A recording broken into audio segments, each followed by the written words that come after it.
I have met only a few individuals in my life whose presence altered the emotional temperature of an entire room without speaking a word. Not because they were performers, not because they demanded attention, but because their being carried something rare, an unspoken current of awareness that reached beyond surface energy. A presence so rooted in sensitivity it could feel what others refused to speak. These individuals did not just have empathy, they had an aura. And it was not built, it was remembered, not displayed, but embodied. What I have come to understand is that this kind of empath is not merely someone who feels deeply. They are someone whose nervous system is tuned to frequencies that most people spend a lifetime avoiding. They walk into a space and sense unspoken grief. They look into someone's eyes and see the rage hiding behind the charm. They hear truth in the silence between words, and yet they rarely speak of what they know, not because they are confused, but because they have learned that most people are not ready to be seen so clearly. This kind of empath does not live at the surface. They are initiated through pain, refined through isolation, hardened by misunderstanding, because when you carry this kind of perception, you also carry a burden.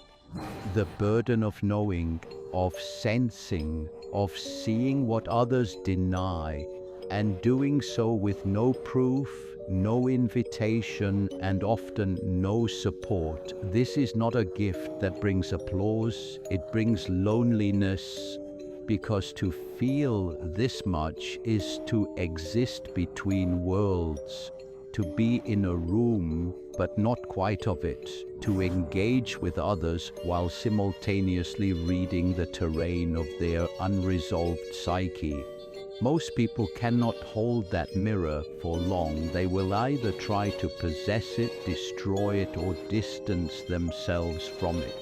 And so the rare empath retreats, not out of fear, but out of preservation.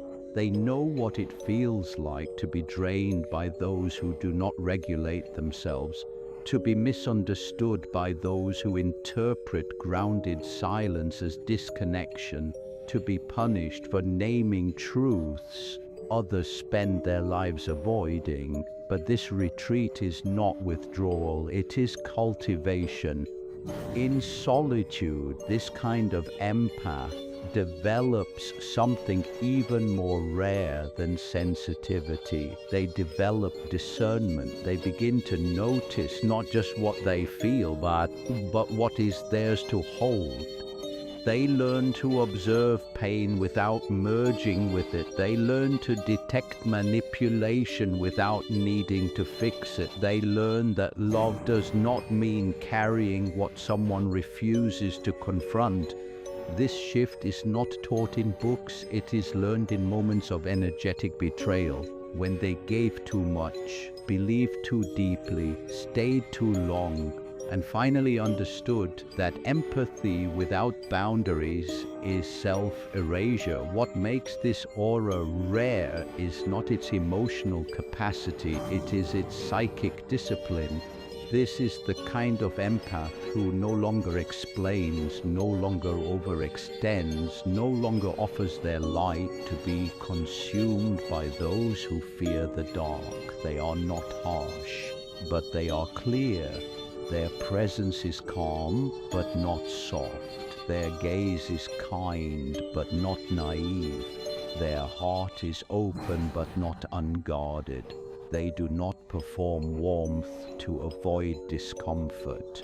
They do not offer access to everyone who wants it. They have died to the idea that love is earned through exhaustion. And in this death, something magnetic is born. People feel it without understanding it. They are drawn in, not to the person, but to the stillness around them. to the way they listen without needing to speak, to the way they see without needing to be seen. But this presence is not available to everyone. It cannot be chased, it cannot be manipulated, it cannot be demanded, because this aura is not given, it is allowed. And only those who come with clarity, humility, and self-responsibility are permitted to remain near it. Not because the empath is superior, but because they have learned the cost of being energetically available to the wrong people. I do not say this lightly. To be born with this kind of perception is not a spiritual reward, it is a sacred responsibility. And the moment you begin to treat it as such, everything changes. You lose people, you disappoint expectations, you become labeled as distant, cold, or not like you used to be. But what they are really saying is, you stopped bleeding for me. And they are right, because this kind of empath no longer trades their emotional clarity for belonging. They no longer become shapeshifters to make others comfortable. They become vessels of truth, and the truth, though rarely loud, always reveals. The most misunderstood aspect of the rare empath aura is its refusal to participate in performance. This kind of presence does not entertain unnecessary conflict. It does not chase validation. It does not soften its knowing to protect fragile egos. And because of this, it is often rejected, not for what it does, but for what it reflects. You see, most people do not fear cruelty, they fear clarity. Cruelty can be rationalized, explained, defended against, but clarity leaves no place to hide. It requires a person to see what they are not yet ready to hold. And the rare empath does not project judgment. They do not accuse. They do not demand transformation. They simply see. And this seeing, this silent recognition of truth, unnerves the unready. To be near this kind of empath is to be near someone who feels beneath your words, someone who hears what you did not say, someone who notices what you dismiss in others and in yourself, and so the world reacts in predictable ways. Some attempt to possess the empath. They romanticize the connection. They speak of fate, destiny, soul contracts, not because they want to walk beside the empath, but because they want to keep the mirror close. Others try to control them. They pathologize the aura. They call it too intense, too sensitive, too much. This is not truth, it is resistance. The empath has not changed. The space around them has. Their aura now carries a filter, not created from superiority, but necessity. This filter does not judge, it simply holds. And whatever is false cannot pass through. This is what protects them, not walls, not sharp words, but energetic integrity. When someone with this aura has fully stepped into their psychic authority, they no longer confuse connection with access. They no longer confuse intensity with intimacy. They no longer confuse attraction with alignment. They walk with quiet confidence.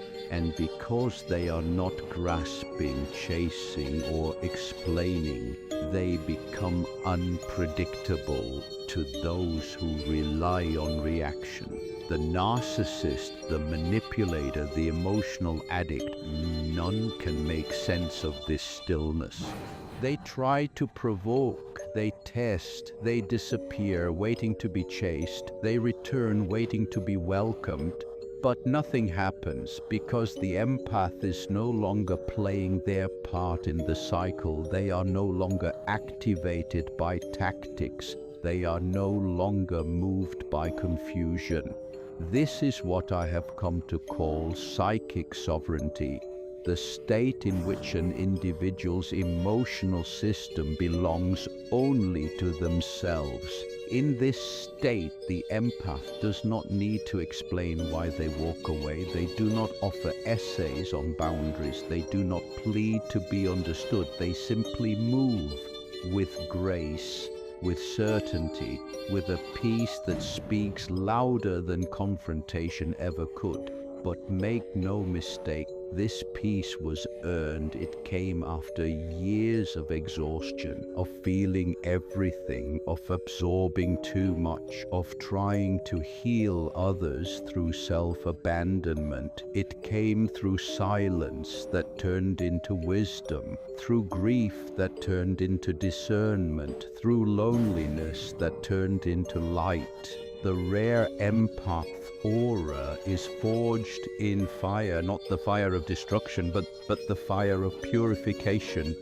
And what emerges is something that cannot be manipulated. This is why the world struggles to understand it, because the empath does not react the way others expect. They do not explain their absence. They do not justify their distance. They do not argue with projection. They do not beg to be seen. They already see, and what they see is enough. They no longer override their knowing to maintain harmony. They no longer trade intuition for belonging. They no longer silence their truth just to be kept close. They carry themselves as those who have nothing to prove, because they have already proven it to themselves. This is what makes their aura feel rare, not that it is louder, but that it is quieter, more still, more precise. And in a world addicted to noise, precision is disruptive. The rare empath will be misunderstood. They will be judged. They will be accused of being distant, detached, uncaring, but none of this matters, because they are not here to be understood by everyone. They are here to remember themselves. And those who are ready, truly ready, will feel it. Not as pressure, not as demand, but as invitation. Because this aura does not chase, it does not convince, it does not compete, it simply exists. And in its existence, it transforms, not through effort, but through frequency. The rare empath does not come to this state through intellect. It is not something learned in books or passed down through culture. It is awakened by rupture. When the empath finally stops trying to make their inner world palatable to those who fear depth, they begin to radiate something unmistakable. Not charisma, not performance, but soul. This kind of presence is not easy to describe. It is not marked by style, status, or speech. It is marked by stillness, a kind of interior solidity that no longer trembles in the face of rejection. The empath no longer hopes to be seen. They have already seen themselves. They no longer seek rescue. They are no longer drowning. And this perhaps is the most terrifying realization for those who once fed on their kindness. The empath no longer needs them, not from bitterness, not from pride, but from clarity. Because in the deepest healing, what the empath discovers is not how to love others better, but how to stop abandoning themselves to do so. They come to see that their gift is not the ability to feel everything, but the ability to hold that feeling without losing center. They learn that energy is currency, that presence is power, that not everyone who wants to be near them is ready to meet them. And so they begin to guard their energy, not with armor, but with alignment. They no longer pretend to be confused by mixed signals. They no longer call manipulation a misunderstanding. They no longer translate chaos into potential. They see clearly, and that clarity rearranges everything. This is the stage where the empath becomes truly rare, not because they are invisible, but because they are intact. They do not move from pain, they do not move from people-pleasing, they move from knowing. This knowing is quiet. It does not rush, it does not argue, it does not warn others before it leaves. It simply exits, energetically, emotionally, spiritually, and in some cases physically. And those who once relied on their constant availability suddenly find silence where there used to be softness. The narcissist tries again. The avoidant sends vague signals. The emotionally unavailable offers just enough to bait hope. But the empath no longer bites. They have tasted peace. And once peace becomes familiar, chaos loses its appeal. This is the moment when the empath becomes not just rare, but sacred, because they are now governed by soul, not story. They no longer carry wounds as identity. They no longer perform healing as performance. They are not here to prove their worth through suffering. They are here to remember and to protect what they have remembered. This kind of aura is difficult to describe because it carries no visible markers. You cannot predict it by appearance, by voice, or by behavior. It reveals itself in presence. You feel it when they speak without trying to convince, when they look at you and you feel completely seen and yet not judged. When they walk away without anger and something inside you knows they will not return. This is what makes them powerful, not that they fight, but that they no longer need to. Their aura becomes a mirror, and in its reflection all that is false begins to collapse. This is not cruelty, it is coherence. The empath has returned to their center, and they will not leave it again, not for validation, not for connection, not for love that costs too much. They know now that their sensitivity was never weakness, it was data, and that data has become discernment, and so they live differently, they speak less, they watch more, they choose slower, they rest deeper. They are no longer in reaction, they are in rhythm. And because of that, their aura changes the air. It calms nervous systems, it repels dysfunction, it invites only what can match their internal clarity. This kind of energy is rare, not because few possess it, but because few protect it long enough for it to fully form. But when it does, when the empath finally stands fully in their own field, they become a lighthouse, unshaken by the storm, unaffected by the fog, not searching, not chasing, just radiating. And that is why they are so dangerous to the patterns that once consumed them, because they are no longer participating, they are simply present. And presence, unbothered, unhooked, and unafraid, is the most powerful force of all.